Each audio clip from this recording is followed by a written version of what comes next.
पहला चैप्टर शुरू करते हैं। पहला चैप्टर है आपका क्या, वास्तविक संख्याएं, रियल नंबर। तो पता है क्या होती है वास्तविक संख्याएं? कल हमने पढ़ी थी, संख्या पद्धति पढ़ी थी, उसमें से प्राकृत संख्या, पूर्ण संख्या, है ना, सम संख्या, विषम संख्या, पूर्णांक संख्या, परिमेय संख्या, अपरिमेय संख्या, ये और वास्तविक संख्या, ये सारी चीजें आपने पढ़ी थी। भाज्य अभाज्य संख्या, ये पूरी संख्याओं का कलेक्शन, ये पूरी संख्याओं का कलेक्शन ग्रुप क्या कहलाएगा?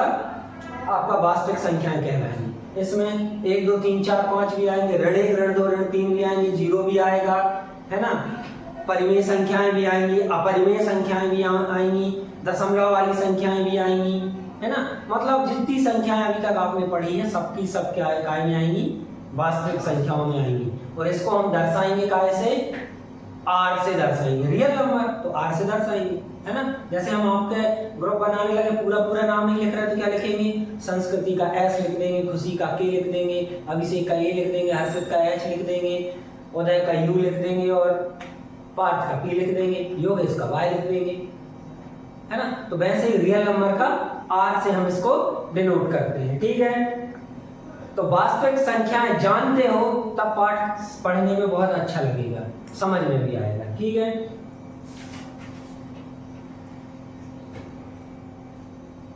अब सवाल हल करने के पहले सबसे पहली चीज हम पूछेंगे आपसे कि गुणनखंड, हिंदी में गुणनखंड,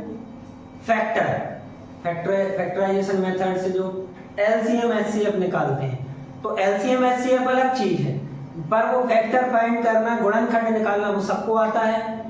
किसी को नहीं आता है तो पूछ लेना। आता है भैया? आपको आता है, वेरी गुड। तो अब भी हम करवा ही रहे, हम नहीं कर रहे हैं, है ना। तो गुणनखंड निकालना है, आता है तो बहुत अच्छी बात है। क्या रहेगा? जैसे मान लो हम छोटा सा 6 के गुणनखंड लिख रहे हैं, सॉरी 6 के गुणनखंड निकालना है तो क्या होगा? 2 से भाग दिया 3 आया, 3 से भाग दिया 1 आया। मान लो हम कितने के कर रहे हैं? बड़ी सी संख्या 24 के गुणनखंड कर रहे हैं, छोटी छोटी में देख लो, 2 हो गया 12, 2 हो गया 6, 2 हो गया 3 और 3 हो गया 1। ये क्या है? गुणनखंड। 6 के गुणनखंड क्या है? 2 गुणे 3, करो गुणा 6 आ रहा है। 24 के करो, 2 गुणे 2 गुणे 2 गुणे 3, 2 दूनी 4, 4 दूनी 8, 8 3 24। तो पहला पेज पलट के आपको दिया है क्या? अंकगणित की आधारभूत प्रमेय, थ्योरम ऑफ फंडामेंटल, है ना। फंडामेंटल थ्योरम ऑफ क्या दिया है? न्यूमेरिकल अर्थमेटिकल, है ना। तो क्या दिया है? फंडामेंटल थ्योरम ऑफ अर्थमेटिकल, ठीक है। अंकगणित की आधारभूत प्रमेय 1.2 में दी है। तो उसका मतलब क्या है कि आपको यहाँ पे अगर मान लो एक खुशी ने ऐसा लिख दिया, है ना, और संस्कृति कह लगे नहीं सर हम ऐसा लिखे, तो क्रम की कोई जरूरत नहीं है, कैसा भी क्रम लिखो, ये भी सही है, ये भी सही है। यही कहता है आपका अंकगणित का आधारभूत प्रमेय। फंडामेंटल थ्योरम क्या कहती कि क्रम बदल जाए कोई दिक्कत नहीं, किसके? गुणनखंड, ठीक है।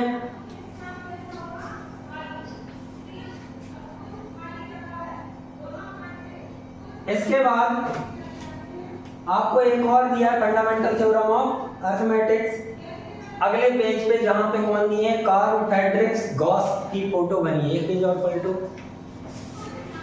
इसके ऊपर देखना है। अभी कार्ल फ्रेडरिक गॉस को नहीं देखना, जो 1770 में पैदा हुए थे और 1800 मतलब जो 57 की क्रांति हुई थी ना, उसके पहले वो,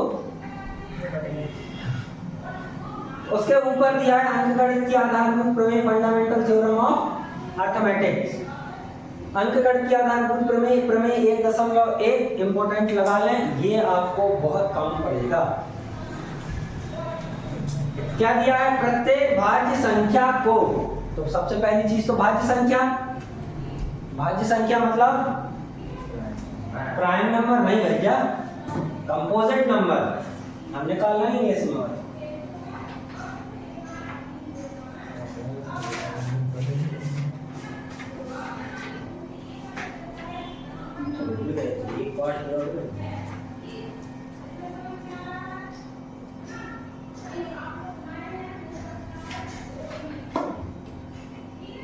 पहले हिंदी में समझ लो। प्रत्येक भाज्य संख्या को अभाज्य संख्याओं के एक गुणनफल के रूप में व्यक्त किया जा सकता है। ये अभाज्य संख्या है, ये भाज्य संख्या है, ये भाज्य संख्या है, ये अभाज्य संख्या है। तो ये अभाज्य गुणनखंडी कहलाए, है ना, यही कह रहा है।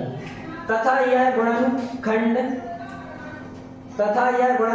अभाज्य गुणनखंडों के आने वाले क्रम के बिना अद्वितीय होता है। ऐसे लिखो अथवा ऐसे लिखो, सेम है ना। इंग्लिश वाले समझ में आया? क्या दिया है? Every composite number can be expressed factorised as a product of primes, मतलब प्राइम नंबर्स, है ना। And this factorisation is unique apart from the order in which the prime factor occurs, मतलब क्रम की आवश्यकता नहीं। ठीक है, इसके बाद आ जाओ कहाँ जा रहे हैं, कौन सी प्रश्नावली 1.1 क्वेश्चन नंबर फर्स्ट का फर्स्ट ही बता रहे हैं। क्या कह रहे हैं क्वेश्चन नंबर फर्स्ट? निम्नलिखित संख्याओं को अभाज्य गुणनखंडों के गुणनफल के रूप में व्यक्त कीजिए। प्राइम फैक्टर निकालने हैं अभाज्य। अब अभाज्य संख्या पता होनी चाहिए कौन कौन सी होती, तो अभाज्य संख्या से ही हम डिवाइड करेंगे।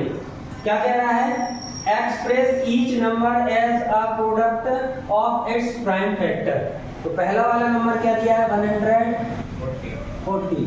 इसके फैक्टर निकालोगे तो पहला प्राइम नंबर क्या है? पहला संख्या क्या है? 2 से जा रहा है, हाँ जा रहा है। तो यहाँ विभाज्यता के नियम 8वीं में पढ़े हो आप, 7 और 0। फिर 2 से जाएगा तो कितना जाएगा? 35। 5 और 3 8, 3 से नहीं जाएगा। फिर किससे जाएगा? 5 से। और कितना आएगा? 7। फिर तो 7 ही है प्राइम नंबर। ठीक है, ये हो गया। कैसे लिख दोगे? 140 इक्वल टू क्या जाएगा? 2 × 2 × 5 × 7। इसको ऐसे भी लिख सकते हैं, 2 की पावर 2 मल्टीप्लाई हो रहे हैं इंटू 5 × 7। अब हम आशा करते हैं 7 मिनट का टाइम दे रहे हैं और दूसरा, तीसरा, चौथा, पांचवा करो स्टार्ट। ये नंबर देख के हमें ऐसा लग रहा है 11 के विभाज्यता का नियम, डिविजिबिलिटी रूल 11 का ऐसे ही रहता है कि इवन नंबर और ऑड नंबर को हम माइनस करें तो 0 आए या 11 से परफेक्टली डिवाइडेड है, पूरी तरह से विभाजित है। इसमें 11 में तो जाएगा, आंसर में मिला है। तो विभाज्यता के नियम, डिविजिबिलिटी रूल आपको लर्न करनी पड़ेगी। ना मिले तो हमें बता देना, आज हम ग्रुप बना लेंगे, कल ग्रुप में डाल देंगे, आज ही डाल देंगे, है ना। चलो डाल देंगे। इसको करते हैं। सबसे पहली चीज तो इसमें काय के डिवाइड हो जाएगा? 5 से हो गई होगा, 5 दिख रहा है लास्ट में। 5 एकम 5 शून्यम 5 शून्यम 5 एकम 5। अब काय का जाएगा व्यंजक? 3 का देखो नहीं जा रहा, 2 का तो जाएगा नहीं, है ना। अब कर करके देखना पड़ेगा। आंसर हम देख चुके हैं 7 का। 7 का हम सीखेंगे, जानेंगे सीधे यहाँ से। 7 और फिर लानत पड़े 7 एकम बचे 3, कितने हो गए? 30। 7 चौके 28 बचे 2, 7 तेरी 21। ठीक है, अब हमें आंसर जाए पता था 11 से जे बाबा 11 से 7 से नहीं जा रहा, 7 दूनी 14, फिर 3 अकेले बचे, 7 से तो जा ही नहीं रहा, 11 से जाए। 11 एकम 11 बचे कितने? 3। 11 तिया 33। ये खुद प्राइम नंबर है, ये खुद क्या है? प्राइम नंबर है। तो यहाँ पे क्या रह गया था? 13 रह गया था। ठीक है, सेम कंडीशन यहाँ पे है। अब दुनिया याद होना चाहिए इसका, तो चलो ठीक नहीं है, पर 3 के याद होनी चाहिए। चलो देखते हैं किस किस को याद है। सबसे पहले किससे भाग जाएगा? 17 से। तो हम भाग दे रहे हैं 17 से। 17 का भाग पढ़ो, पहाड़ा पढ़ो, 74 से ज्यादा ना हो। बताओ। 6 टाइम जाएगा मेरे ख्याल से, 4 टाइम। तो अब हमें तो आता नहीं है, हम तो सीख रहे हैं, तो हम क्या करेंगे 17 मल्टीप्लाई बाय 4 करके देंगे। 7 चौके 28 के 8 8 2 7 31 4 एकम 4 और 2 6 68 आ जाएगा। हाँ आ गया। तो कितना आ जाएगा 4 टाइम। बचे कितने 68, मतलब 2 और 2 4 नहीं सॉरी 4 और 2 6 6 बच गए। आ रहा है समझ में हिंदी वालों को? अब हमें ऐसा लग रहा है हिंदी वालों से पूछना पड़ेगा, पर कितनी इंग्लिश बहुत अच्छे से आती है। कितने बचे 6, मतलब कितने हो गए 62 मतलब 17 तिया 51 7 3 21 8 3 2 3 1 2 2 5 17 तिया 51 होते। तो कितने आ जाएंगे 3 51। अब 51 और यहाँ कितने थे 62 है ना। कितने बचे 8 और 2 10 बच गए, नहीं सॉरी 9 और 2 11 बचे। 11 के साथ 9 मतलब 11 9। अब 17 के पहाड़े में आता होगा ये। अब 68 आया कितनी बार में 4, तो हम 17 इंटू 7 करें 7 7 49। क्यों किया था 7 7 49 9 आता और यहाँ भी 6 7 42 और 8 7 56 9 नहीं आ रहा था। ये छोटी छोटी चीजें हमें दिमाग में रखनी चाहिए। 9 आया तो हम 7 से करें 7 7 49 7 एकम 7 7 4 11 आ गया 7। ये तो सीख गए ना हम भाग देना, ठीक है याद हो जाएगा कि 17 से देते। इसके बाद इसमें तो अब 19 से 19 दूनी 19 टू जा 38 वेरी गुड। बचे कितने, अरे सॉरी 2 जा बचे कितने 5 बचे और 19 3 जा 19 3 जा 19 या 57। अब कैसे जाएगा 23। यह है तरीका सीखने का। प्रश्न क्रमांक दूसरा, दो पूर्णांकों के निम्नलिखित युग्मों के, युग्म मतलब जूता चप्पल कम खरीद ले जाओ तो क्या कहे तो एक जूता ले लो, एक जोड़ी जूता, जोड़ी मतलब युग्म, युग्म मतलब पेयर 2, ठीक है पेयर मतलब 2 नंबर हैं। एचसीएफ और एलसीएम ज्ञात कीजिए तथा इनकी जांच कीजिए कि दो संख्याओं का गुणनफल बराबर होता है एचसीएफ इनटू एलसीएम, ठीक है। कुछ नहीं, पहले क्या दिया है, दूसरे का पहला दिया है 26 एंड 91, ठीक है। हमें क्या निकालना है, एलसीएम और एचसीएफ पहले फाइंड करना है। पहले एलसीएम एचसीएफ फाइंड करने के लिए हम क्या करें,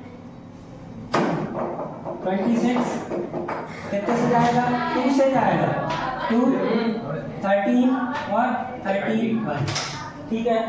यहाँ कर दें किसका 91 का, तो ये किससे जाएगा 7 से चला जाएगा, 7 1 जा 7 और बचे कितने 2 7 3 जा, ठीक है। हमारे पास क्या मिला 26 इक्वल टू 2 इंटू 13 और 91 इक्वल टू 7 इंटू 13। पहले एलसीएम फाइंड करो, लोएस्ट कॉमन फैक्टर, लोएस्ट मतलब कम वाला, मतलब एक बार भी आया है तो हम लिखेंगे और 2 बार दोनों में आया है तो एक बार लिखेंगे। क्या आ जाएगा 2 इंटू 7 इंटू 13। इन दोनों को देख लो, ये दोनों कैसे आए वही चीज समझा लो। 2 आया है, 2 आ गया, 7 क्रम से लिख दिए हमने, 7 आ गया, 13 दोनों के पास है तो एक बार लिख दिया, है ना। मतलब वही 7 दूनी 14 बड़े 13, इसका कर दो 13 चौके करो मल्टीप्लाई, भैया कितना आएगा बताओ, ये आप ही करोगे बेटा, मैं नहीं बताऊंगा, करके लिख लीजिए। अब यहीं पे देखो ये आ गया क्या एलसीएम एचसीएफ, देख लो जो दोनों में कॉमन है बस वही आएगा। क्या दोनों के पास 2 है, नहीं है, 2 नहीं आएगा, 7 है नहीं है, 13 है तो इसका एचसीएफ 13 आएगा, ठीक है। अब आपको क्या करना है, जो सूत्र दिया है उसमें दोनों संख्याओं का गुणनफल मतलब 26 इंटू 91 इक्वल टू क्या करना है, एलसीएम जितना है गुणित करोगे क्या, एचसीएफ जो कि कितना आया है 13, ये निकालो और करो, ये जितना आएगा उतना इन दोनों का मल्टीप्लाई आएगा। ठीक है, तो ये दूसरा सवाल पूरा आप करके लेके आओगे। और आशा ये है कि जो चीज़ नहीं आ रही समझ में बिल्कुल निसंकोच होकर पूछते जाओ। एक हम ऐसा नहीं कि किसी एक की तरफ देख रहे हैं तो बाकी से नहीं बोल रहे हैं, हमारे लिए सारे बच्चे बराबर है ना, रेगुलर बस आओ।